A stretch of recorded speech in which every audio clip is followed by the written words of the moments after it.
முதலில் பாசிப்பருப்பை எடுத்துக்கொள்ளவும். அதன் பின் வெங்காயம், தக்காளி, மிளகாயை எடுத்துக்கொள்ளவும். அதன் பின் கடுகு, எண்ணெய் சேர்த்துக்கொள்ளவும். முக்கியமான ஒன்று பொன்னாங்கண்ணி கீரை. அதன் பின் வெங்காயம், தக்காளியை, மிளகாவை நன்றாக போட்டு வதக்கவும்.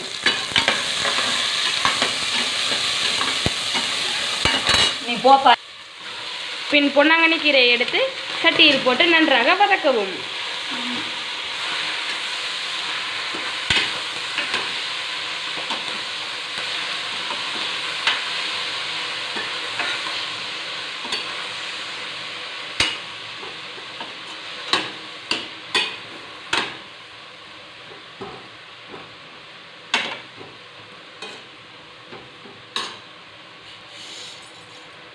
அதன் பின் பாசிப்பருப்பை போட்டுக்கொள்ளவும்.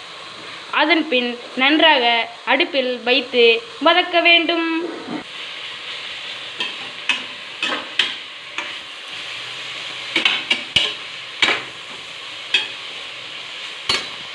அதன் பின் 1 டம்ளர் தண்ணியை ஊற்ற வேண்டும்.